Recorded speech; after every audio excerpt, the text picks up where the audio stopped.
राजनीतिक दलों के प्रमुख चुनौतियों का वर्णन करें। इस तरह से लॉन्ग के अंदर में आपके बोर्ड एग्जाम में एक बार नहीं कई बार क्वेश्चन पूछा गया है। एक बार आप लोग क्वेश्चन बैंक को चेक कर लीजिएगा। देखिए, आइए इस क्वेश्चन को एक बेहतरीन तरीके से समझने का प्रयास करते हैं।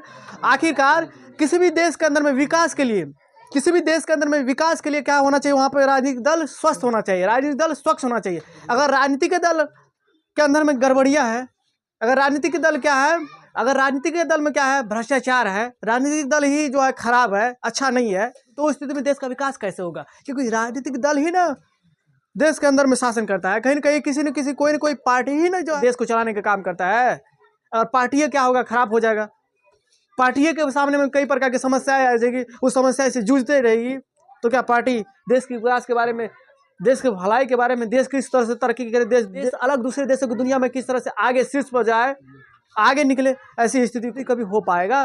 तो आइए, आखिर क्या वजह है, आखिर राजनीतिक दलों के बीच में क्या ऐसी समस्याएं हैं, क्या क्या चुनौतियां हैं, उसके बीच में क्या एक बोझा के रूप में, एक रोड़ा की तरह काम करता है, जिसकी वजह से वो देश के विकास में अपना महत्वपूर्ण योगदान नहीं दे पाता है, देश के विकास में अपना महत्वपूर्ण योगदान नहीं कर पाता है, दे पाता है। तो आइए इस बात को जानने का प्रयास करते हैं। तो प्रत्येक पॉलिटिकल पार्टी के अंदर में क्या होता है, अपने ही पार्टी के अंदर में क्या होता है, मतभेद रहता है, मनभेद रहता है। अगर मान के चले वही पार्टी के अंदर में कोई नियम कानून बनाया है, तो सभी पार्टी, उस पार्टी के अंदर में जितने भी लोग जो इससे कनेक्टेड है, सब ने उसका समर्थन करना चाहिए, लेकिन नहीं करते रहता है। जिसकी वजह से क्या होता है, दूसरे पॉलिटिकल पार्टी को ये कहने का मौका मिल जाता है कि तुम्हारे पॉलिटिकल पार्टी का जब तुम्हारा खुद तुम्हारा नहीं हो रहा है, तो तुम इसका मतलब क्या हुआ, तुमने जो नियम कानून बनाया वो गलत नियम कानून बना रहा है। यहाँ पर हम आपको क्या समझाने की कोशिश कर रहे हैं, यहाँ पे हम समझाने की कोशिश कर रहे हैं राजनीतिक दलों की प्रमुख चुनौतियों के बारे में। आखिरकार एक राजनीतिक दलों के बीच में क्या क्या समस्याएं आती है, क्या क्या एक रोड़ा है, जिसकी वजह से वो अपने देश के विकास के लिए खुल के काम नहीं कर पाता है, जिसकी वजह से वो देश के विकास में अपना महत्वपूर्ण योगदान नहीं दे पाता है। आइए उस बात को हम समझाने की कोशिश करते हैं। पहला पॉइंट क्या सोचेंगे, पहला पॉइंट सोचेंगे क्या बाबू, आंतरिक लोकतंत्र की कमी। अपने ही पार्टी, आंतरिक लोकतंत्र का मतलब, लोकतंत्र का मतलब शासन व्यवस्था। अपने ही पार्टी के अंदर में कोई एक मुख्य व्यक्ति जो नियम कानून बनाता है, उस नियम कानून का अपने ही पार्टी के लोग समर्थन नहीं देते हैं, जिसके वजह से दूसरे लोगों को लगता है कि जब तुम्हारा व्यक्ति खुद ही तुम्हारे कानून का समर्थन नहीं कर रहा है, इसका मतलब तुम कानून गलत बना रहा है। कई बार जो है इस तरह के बात संसद के अंदर में हम लोग देखे हैं कि तुम्हारे बिल का विरोध तुम्हारी पार्टी को खुद कर रहे थे, तुम ये बिल क्यों ला रहे हो? ऐसे में क्या होता है, नीति एवं नियम कानून जल्दी नहीं बनेगा, जल्दी से एक्सेप्ट नहीं होता। एक तो वैसे ही लोकतांत्रिक शासन व्यवस्था के अंदर में कोई भी नीति एवं नियम कानून बनाने में, लागू करने में देरी होता है। और लागू करने में देरी होता ही है क्योंकि वो नियम कानून जो है विभिन्न प्रकार के प्रक्रिया से होकर गुजरना पड़ता है। पहले संसद में बहस हुआ, संसद में पक्ष और विपक्ष में, सत्ता और विपक्षी के अंदर बहस हुआ, बहस होने के बाद वो जनता के बीच में जाएगा, जनता के बीच में जाने के बाद जो है फिर राष्ट्रपति के पास शासन जाएगा, राष्ट्रपति के पास वो कानून जाएगा, राष्ट्रपति एक्सेप्ट करेगा तब वो लागू होगा। एक तो अपना ही जो है यहाँ पे लोकतांत्रिक शासन व्यवस्था के अंदर में क्या होती है, कानून प्रक्रिया को लागू करवाने में दिक्कत होता है। एक तो अपने ही के अंदर में होता है। एक तो लोकतांत्रिक शासन व्यवस्था की विशेषता ही है कि कोई भी नियम कानून ऐसे ही अचानक तेजी में नहीं आप लागू कर सकते, देरी लगेगा। एक यहाँ पे ये आंतरिक कमी जो है, ये भी और कमी करने का प्रयास करता है और ज़्यादा समय लगाने का प्रयास करता है। क्योंकि एक समय जो है, जिस समय मान के चलिए कोई भी नियम कानून बना, उसी समय उस पार्टी के अंदर में जितने भी सदस्य कनेक्टेड है सभी समर्थन दे देगा, तुरंत वो पार्टी क्या करेगा, बहुमत में है, उसका बहुमत में है तब ने उस सरकार का गठन किया है, बहुमत में है उसी समय क्या करेगा, सभी पॉलिटिकल पार्टी उस क्या करेगा, उसको समर्थन दे देगा, ये नियम कानून बनाए तुरंत पास कर देगा, किसी से पूछने थोड़ी देंगे। हम हमारे पास तो अपने भी बहुमत में है, हम तो अपने ही बहुमत में है। और उस स्थिति में आप कहिएगा हम नहीं समर्थन देंगे, मनभेद रखिएगा, मतभेद रखिएगा, तो वैसी स्थिति में क्या होगा, योजनाओं को, नियम कानून को लागू करवाने में, समझाने में ही पार्टी को समय लग जाता है, जिसकी वजह से वो ये नियम कानून जल्दी पास ही नहीं हो पाता है। यहाँ पे देखिए पहला कंसेप्ट क्या है, पहला टॉपिक क्या है, इसमें लिखना है आंतरिक, यहाँ पे राजनीतिक दलों की प्रमुख चुनौतियां में पहला कंसेप्ट, पहला टॉपिक क्या लिखना है, आंतरिक लोकतंत्र की कमी। आंतरिक लोकतंत्र की कमी का मतलब क्या हुआ, अपने ही पार्टी के बीच में एक जो प्रमुख होता है उसके द्वारा लिए जाने निर्णयों में सबकी सहमति नहीं होती है, जिसकी वजह से वह निर्णय और नियम कानून तेजी से लागू नहीं हो पाता है। ये भी एक राजनीतिक दलों की प्रमुख चुनौती है। जब तेजी से लागू ही नहीं हो पाएगा, एक तो हम बताए कि किसी भी लोकतांत्रिक देशों के अंदर में नियम कानून बहुत लेट से लागू होता है। एक अपनी ही पार्टी के अंदर में या देखो मतभेद है, अपने ही पार्टी विचारधारा के विरोध कर रहा है, एक तो मान के चलिए इधर लेट से होता ही है और पार्टी भी लेट कर रहा है, तेजी से नहीं हो पाएगा काम, देश पीछा जाएगा। यही प्रकार ये आंतरिक लोकतंत्र की कमी हमारे देश के राजनीतिक दलों के विकास के लिए राजनीतिक दलों का एक प्रमुख चुनौती है। तो यहाँ पे देखिए लिखा है किस तरह से राजनीतिक दलों के अंदर राजनीतिक दलों के अंदर लिए जाने वाले निर्णयों में दलों के सभी सदस्यों की सहमति नहीं ली जाती है। कई बार दलों के सदस्यों की सहमति नहीं ली जाती है। जब ये दलों की सहमति नहीं ली जाएगी तो उस स्थिति में लगेगा क्या कि ये हमारा यहाँ पे इस पार्टी के अंदर में कोई पहचान ही नहीं है, हमको कोई पूछता ही नहीं है, जिसकी वजह से क्या होता है, वो मनमुटाव के कारण से इधर से उधर ट्रांसफर होते रहता है। अवसरवादी गठबंधन जिधर से उसको फायदा मिला उधर चले गया। पूछना चाहिए ना अपनी पार्टी के अंदर में जो कोई भी नियम कानून बना रहे हैं तो उसी दिन सभी सदस्यों से पूछना चाहिए, तब न लगेगा कि सबके साथ वो समान व्यवहार कर रहा है। सबको आगे बढ़ने का अवसर देना चाहिए। अब एक व्यक्ति प्रधानमंत्री बन रहा है तो एक व्यक्ति को प्रधानमंत्री बनाते चाहिए लो। ऐसे में क्या होगा, उस पार्टी के अंदर में रहने वाले जितने भी सदस्य हैं वो दिल से नहीं कनेक्ट हो पाएगा उस राजनीतिक दल से। ऐसे में क्या होगा, यही तो लोकतंत्र के विकास के लिए बाधा है। राजनीतिक दल को एक प्रमुख चुनौती है। तो इसलिए जो है राजनीतिक दल को प्रमुख चुनौती के अंदर में आंतरिक लोकतंत्र की कमी एक पहली चुनौती है। इसके अंदर में लिए गए सभी निर्णयों के अंदर में सभी सदस्यों की सहमति नहीं ली जाती, किसी से पूछताछ भी नहीं है। पूछना चाहिए ना, सभी सदस्यों की सहमति नहीं ली जाती है। दलों के विभिन्न पदों पर दलों के ही प्रमुख नेता और उनके सभी सगे संबंधियों का कब्जा होता है। आंतरिक लोकतंत्र की कमी का मतलब क्या हुआ, जो पॉलिटिकल पार्टी अपना एक सिद्धांत अपनाया हुआ है कि हम अपने राजनीतिक दलों के अंदर में अपने बेटा बेटियों, अपने सगे संबंधी, अपने दोस्त रिश्तेदारों को यहाँ पे टिकट नहीं देंगे।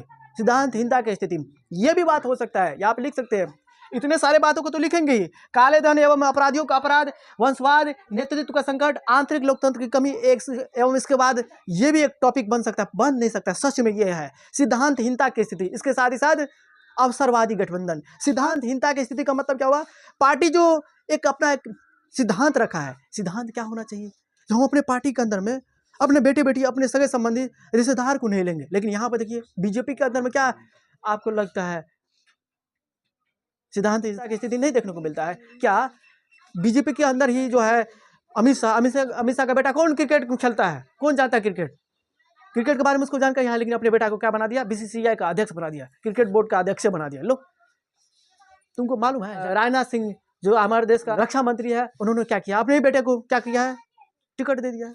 इसके बाद कांग्रेस के बारे में तो बच्चा जानता है। यहाँ पे बिहार के अंदर में आरजेडी के बारे में बच्चा जानता है। यहाँ पे जो लालू का बेटा, लालू का बेटी, लालू का इलेक्ट्रॉन, लालू का प्रोटॉन, सब जो अपने ही बेटा बेटी को क्या किया, टिकट दे दिया है। ये होता है आंतरिक लोकतंत्र की कमी। लोकतंत्र के आंतरिक अपने ही अंदर में जो हमने नियम कानून बनाए हैं, क्या सभी पॉलिटिकल पार्टी का गठन करने से पहले क्या योजनाएं बनाती है, क्या नियम कानून उसका रहता है कि हम जो है टैलेंट को बढ़ावा देंगे, जिसके अंदर में वो क्षमता है, जिसके अंदर में योग्यता है नेतृत्व करने का, जिसके अंदर में वो टैलेंट है, उसी को अपने राजनीति के अंदर में लेंगे। लेकिन यहाँ पर क्या होता है, अपने सगे संबंधी, अपने रिश्तेदारों को अपने अंदर में ले लेता है। तो ये सिद्धांतहीनता की स्थिति, ये भी बात लिख सकते हैं। इन 4 पॉइंट के अलावा, इन 4 पॉइंट के बाद अगर लिखने का मन हो तो यहाँ पे लिख सकते हैं सिद्धांतहीनता की स्थिति। कोई भी राजनीतिक दल अपने सिद्धांत पर कायम नहीं रहते हैं। अगर सिद्धांत पर कायम रहते तो आज कोई भी पॉलिटिकल पार्टी अपने सगे संबंधी रिश्तेदारों को टिकट नहीं देते। इतना बात लिख दीजिएगा। अगला पॉइंट लिख सकते हैं क्या, सिद्धांतहीनता की स्थिति के बाद अगला पॉइंट लिख सकते हैं वंशवाद, अवसरवादी गठबंधन। यहाँ पे क्या देखने को मिलता है, अवसर मिलते ही क्या करता है, पार्टियां एक दूसरे के साथ या तो मर्ज कर जाएंगे, यानी क्या होगा, अवसर पाते ही दूसरे पॉलिटिकल पार्टी के बीच में कनेक्ट हो जाते हैं, जुड़ जाते हैं, चले जाते हैं। जहाँ पर उसको ज़्यादा बेनिफिट्स लगता है, जहाँ पर उसको ज़्यादा लगता है कि हमको यहाँ पे मुनाफा है, तो क्या करेगा, अदला बदली कर लेगा। ये भी है राजनीतिक दलों का एक प्रमुख चुनौती। आपको यहाँ पे जनता अदला बदली करने के लिए नहीं चुना है, आपको अपना प्रॉफिट चुनने के लिए नहीं यहाँ पर नहीं चुना है। आपको जनता की समस्याओं के बारे में सोचना है, जनता की सेवा करने के लिए, जनता आपको सेवा करने के लिए दिया है, और यहाँ पर आप अपने ही फायदा के लिए इधर से उधर जा रहे हैं। ये भी राजनीतिक दल की प्रमुख चुनौती है। क्या बाबू, अवसरवादी गठबंधन। यहाँ पर क्या और अगला पॉइंट बना सकते थे, 5वां पॉइंट लिख सकते हैं सिद्धांतहीनता की स्थिति, और 6ठा पॉइंट लिख सकते हैं अवसरवादी गठबंधन। यहाँ के पॉलिटिकल पार्टी के अंदर में देखा जाता है, अवसर पाते ही यहाँ के पॉलिटिकल पार्टी अपना राजनीतिक दल बदल लेते हैं। जहाँ पर उन्हें लगता है कि यहाँ पर हमको ज़्यादा पावर दिया जा सकता है, यहाँ पे मान के चलिए अलग अलग मंत्रालय दिया जा सकता है, ज़्यादा बेनिफिट्स है, वहाँ पे क्या करेगा, समय देखते ही, अवसर देखते ही बदल जाता है, जबकि बदलना नहीं चाहिए। ये क्या है, राजनीतिक दल की प्रमुख चुनौती है। राजनीतिक दल की प्रमुख चुनौती का मतलब क्या हुआ, तुमको चुना था क्या, इधर उधर करने के लिए, कि अपने ही पार्टी के अंदर बनाने के लिए, अपने ही तुमको क्या बेनिफिट्स के लिए जनता चुना है कि सेवा के लिए चुना है? इसका मतलब तुम बेनिफिट्स के लिए मान के चलिए इधर से उधर करा, इसका मतलब क्या हुआ? तुम जनता की सेवा के लिए नहीं आया है, अपने ही सेवा के लिए आया है, अपने बहू बेटी की सेवा करने के लिए आया है। यही तरह की बात देखने को मिलता है। तो ये दो बात भी आप ऐड कर सकते हैं। यहाँ पर देखिए, आंतरिक लोकतंत्र की कमी के बारे में समझें। आंतरिक लोकतंत्र की कमी के बारे में सोचिएगा कि यहाँ पर जो निर्णय लिए जाते हैं उसको उसी पार्टी के सभी सदस्यों से सहमति नहीं ली जाती है। कोई भी निर्णय लेने के बाद पार्टी के अंदर में सभी सदस्यों से सहमति नहीं ली जाती है, जिसके कारण से पार्टी के अंदर में मतभेद मनभेद दोनों हो रहता है ना। और जो भी नेता शीर्ष पर बैठे हुए रहते हैं अपने ही सगे संबंधियों को क्या करते हैं, टिकट दे देते हैं। ये खराब बात है, यही आंतरिक लोकतंत्र की कमी है। एक अब जो अपने सिद्धांत बनाया था, जो अपने कानून बनाया था, वो अपने ही कानून को अपने ही खुद तोड़ रहे हैं। ये हो गया। इसके साथ ही साथ नेतृत्व का संकट, इसमें क्या सोचना है बाबू? कोई एक ऐसा सर्वमान्य नेता नहीं दिखाई पड़ रहा है जिसका जो देश को आगे ले जा सके। नेतृत्व का संकट का मतलब क्या हुआ? नेतृत्व कौन करेगा? कौन मान के चलिए नेतृत्व का मतलब क्या हुआ? क्या सिर्फ शासन करने के लिए नहीं, नेतृत्व का मतलब क्या हुआ? जो शासन में आकर के कौन ऐसे व्यक्ति है जो देश को आगे ले जाएगा? कौन ऐसे व्यक्ति है जो देश के अंदर में बेरोजगारी भुखमरी, जो आज जनता के बीच में समस्याएं है, जनता जूझ रही है महंगाई बेरोजगारी से, उसको कौन लेकर दूर करेगा? नेतृत्व का संकट का मतलब ये। कोई ऐसा सर्वमान्य व्यक्ति, कोई ऐसा सर्वमान्य नेता नहीं दिखाई पड़ रहा है जो देश को आगे ले जा सके। ये नेतृत्व का संकट है, संकट है। प्रत्येक पॉलिटिकल पार्टी के बीच में ये संकट है। क्या संकट है बाबू? कौन ऐसा व्यक्ति है जो ले जा सकता है? ये गहरा संकट है, सोच ही नहीं पाता है, मिल ही नहीं पाता है। कोई ऐसा नेता सर्वमान्य नहीं है जो देश को आगे ले जा सके। देखिए यहाँ पे नेतृत्व का संकट, भारत के सभी राजनीतिक दलों में नेतृत्व का संकट है। भारत के सभी राजनीतिक दलों में नेतृत्व का संकट है।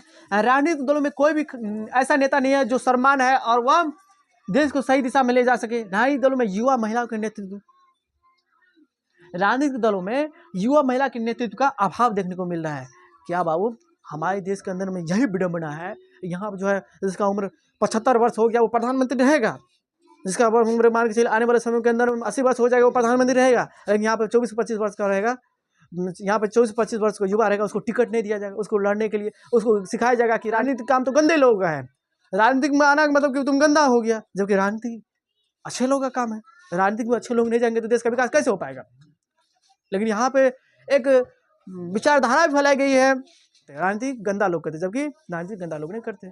गंदा लोग इसलिए करते हैं क्योंकि हम लोगों ने उसको गंदा को समर्थन देकर बना दिए हैं, अच्छे लोग जाते ही नहीं हैं।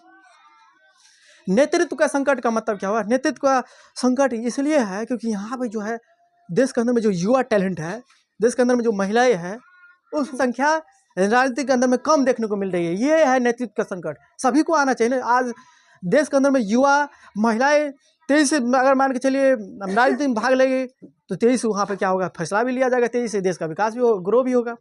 आज ये नहीं देखने को मिल रहा है हमारे देश के अंदर में। प्रत्येक देश के अंदर में यही है, बुढ़वा सबको प्रधानमंत्री बनाएगा, राष्ट्रपति बनाएगा। इधर जो नौजवान को कहेगा कि तुम जो है दर दर का ठोकर खाओ, इधर से उधर करो, बेरोजगारी का शिकार बनो, बेरोजगारी के लाइन में खड़े रहो। अपना तो इधर बुढ़वा सब है प्रधानमंत्री बने हुए, आई सबको बेरोजगारी की लाइन में खड़े रहो तुम। नेतृत्व का संकट, भारत के सभी राजनीतिक दलों में नेतृत्व का संकट है। राजनीतिक दलों में कोई ऐसा नेता नहीं है जो सर्वमान्य है और वह दल को सही दिशा दे सके। राजनीतिक दलों में युवा महिलाओं के नेतृत्व का संकट है, ये लिखेंगे यहाँ पे नेतृत्व का संकट। नेतृत्व के संकट में क्या लिखेंगे बाबू?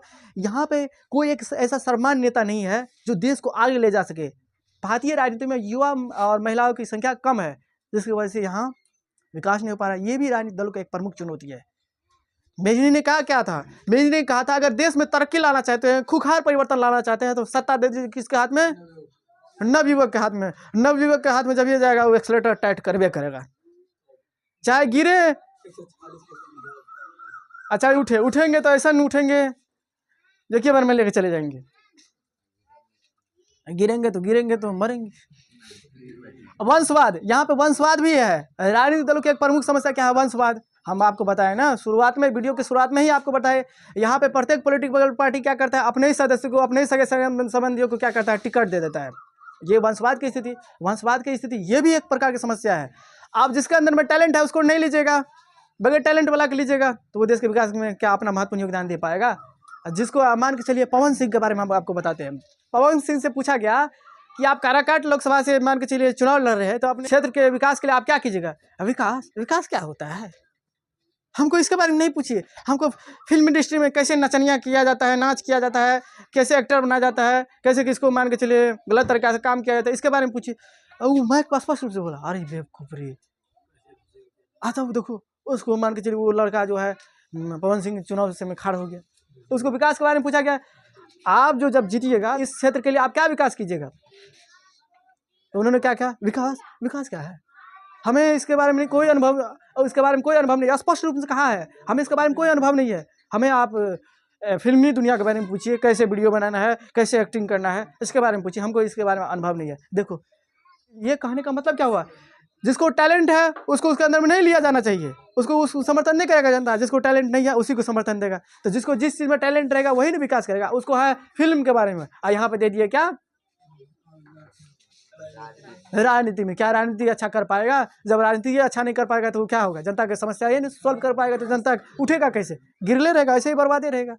तो यही पवन सिंह में इंटरव्यू में देखे थे। अब सोचिए, हे भगवान, कोई बकनेड़ है तो ये भी बकनेड़ है एक तरह से, कोई बेवकूफ़ है तो ये भी एक बेवकूफ़ है। वंशवाद का मतलब क्या हुआ? वंशवाद का मतलब क्या हुआ? आप मान के चलिए यही पार्टी के अंदर में कोई एक नेता जो शीर्ष पर है, शीर्ष के मतलब ऊंचे पद पर बैठे हुए हैं, वो क्या कहेगा, वो क्या चाहेगा? ओ हम चले जाएंगे तो हमारे बाल बच्चा को कौन देख रेख करेगा, उसका पेट कैसे भरेगा? चलो हमारे रहते रहते, हमारे जीते जी हम अपने बेटा बेटी सगे संबंधी को सबको दे देते हैं टिकट। सब शासन में आएगा, फिर उसका बेटा आएगा, तो हमारे बेटा पोता पोती को जीवन जीने में दिक्कत नहीं होगा। अपने बेटा बेटी के बारे में सोचने लगता है। लो यहाँ देखो ना, बिहार के अंदर में आरजेडी, कांग्रेस नहीं है, बीजेपी में बहुत है रे बाबू। बीजेपी दूध का धुला नहीं है ना, कांग्रेस के अपेक्षा कम है, आरजेडी की अपेक्षा कम है। आरजेडी तो अपना इलेक्ट्रॉन प्रोटॉन न्यूट्रॉन सबको उतार दिया है, बेटा बेटी सबको उतार दिया है ना। वंशवाद, वंशवाद में क्या लिखेंगे बाबू? सभी राजनीतिक दल जो शीर्ष पर बैठे रहते हैं वे अनुचित लाभ लेने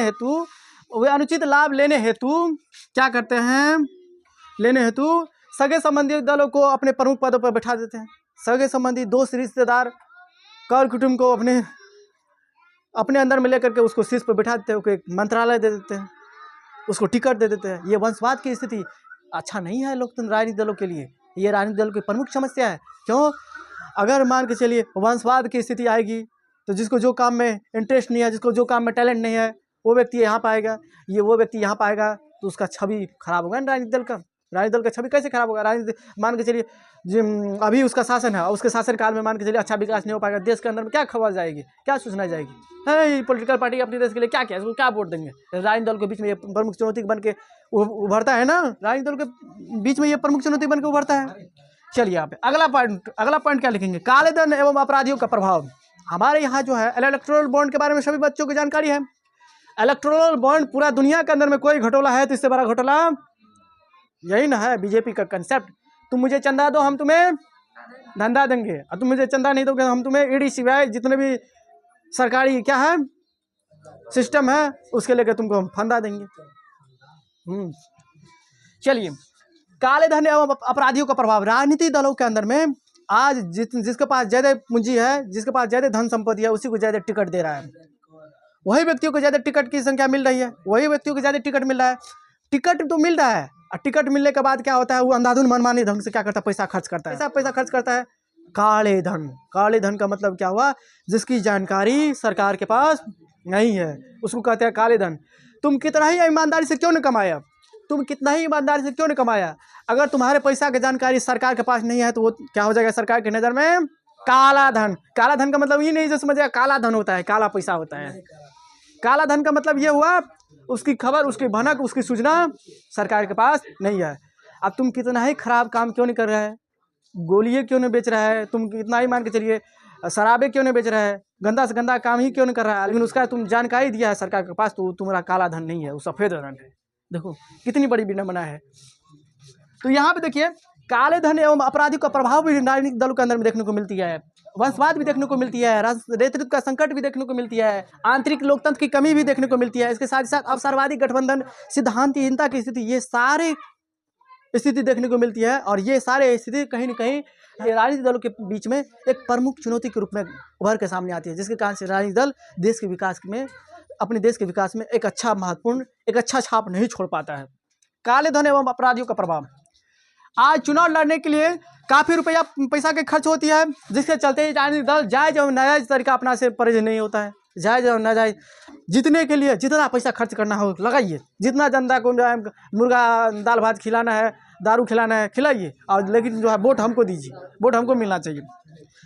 अपनाने से परहेज नहीं करते हैं। चुनाव में पूंजीपतियों को उम्मीदवार के रूप में उतारा जाता है, जो चुनाव में काफ़ी काले धन का प्रयोग करते हैं।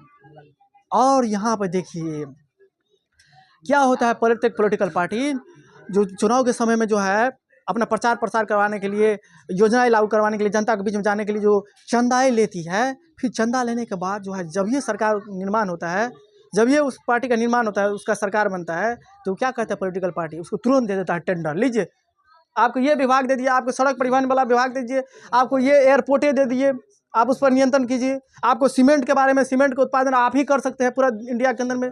कोई एक बड़ा क्या कर देगा, डिपार्टमेंटे दे देगा और कहेगा चलाइए। क्यों? क्योंकि चुनाव से पहले हमने तुमको आपको पैसा दिए थे, भर का पैसा दिए थे, जब भर का पैसा दिए थे तो हम भर का पैसा तुमसे ले भी ना। जो पूंजीपति चुनाव के समय में मदद किया था किसको जितवाने में, पॉलिटिकल पार्टी को, तो जीत गया वो पॉलिटिकल पार्टी, तो फिर पॉलिटिकल पार्टी का भी कर्तव्य होता है, हमारे पीछे इतना खर्चा किया तो हम भी उसके पीछे छूट देंगे। मान के चलिए कहीं पर भूमि लेने की आवश्यकता हो गई, ले भूमि लो, इसमें फैक्ट्री खोलो, टैक्स कुछ नहीं लेंगे, इस तरह का बात चलता है।